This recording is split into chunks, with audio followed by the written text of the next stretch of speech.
Hello hi అందరికీ. ఇప్పుడు మరొక రెసిపీ బాంబే చట్నీ ఎలా తయారు చేయాలో చూపిస్తానండి. ముందుగా ఒక బౌల్ పెట్టి అందులో ఆయిల్ వేయాలి. ఆయిల్ హీట్ అయిన తర్వాత కరివేపాకు, ఆవాలు, జీలకర్ర వేసి ముందుగా కట్ చేసి పెట్టుకున్న ఆనియన్ కూడా వేసి మగ్గనివ్వాలి. గోల్డెన్ బ్రౌన్ వచ్చే వరకు మగ్గనివ్వాలి. ఆ మగ్గిన తర్వాత కొంచెం జింజర్ గార్లిక్ పేస్ట్ కూడా వేయాలి. అది కూడా కొంచెం మగ్గనివ్వాలి. మగ్గిన తర్వాత చిన్నగా కట్ చేసి పెట్టుకున్న గ్రీన్ చిల్లీస్ వేయాలి. అవి కొంచెం మగ్గనివ్వాలి. మగ్గిన తర్వాత టమాటో ముక్కలు కూడా వేసి ఫ్రై చేయాలి. ఫ్రై అయిన తర్వాత ఒక చిటికె పసుపు కూడా వేసి మగ్గనివ్వాలి. అందులో మగ్గే లోపలే ఒక బౌల్ తీసుకొని ఒక 2 స్పూన్స్ బేసన్ ఫ్లోర్ అంటే శనగపిండి అంటారు కదా, శనగపిండి అందులోకి ఒక కప్పు పెరుగు, పుల్లటి పెరుగు తీసుకోవాలి.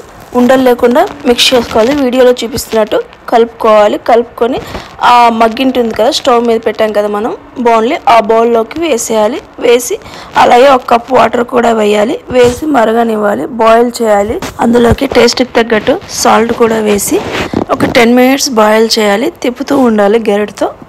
బాయిల్ అవుతున్నప్పుడు ముందుగా పొటాటోస్ని బాయిల్ చేసి పెట్టుకోవాలి. అది కూడా అందులోకే వేయాలి. వేసి మిక్స్ చేయాలి. తర్వాత కొంచెం పెప్పర్ పౌడర్ వేయాలి. వేసి 2 మినిట్స్ బాయిల్ చేయాలి.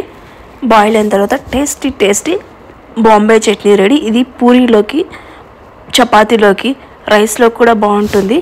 స్టవ్ ఆఫ్ అయ్యే ముందు కొత్తిమీర చల్లుకొని తినేయడమే. Tasty Bombay chutney ready. మీరేమని పిలుస్తారో కమెంట్ బాక్స్లో కమెంట్ చేయండి. మేమైతే బాంబే చట్నీ అంటాం. ఇది మా అమ్మ దగ్గరే నేర్చుకున్నాను నేను. దీనికి కాంబినేషన్గా నేను పూరీ చేశాను. పూరీ అంటే సూజీ రవ్వ ఉంటుంది కదా, బాంబే రవ్వతో పూరీ ట్రై చేశాను ఫస్ట్ టైం. బాగానే వచ్చాయి. చూడండి, వీడియోలో చూపిస్తున్నాను. ఇలాగే మీకు కూడా నచ్చినట్లయితే ఒకసారి ట్రై చేయండి. ఈ వీడియో నచ్చినట్లయితే ఒక లైక్ కొట్టండి, సబ్స్క్రైబ్ చేసుకోండి. Bye friends.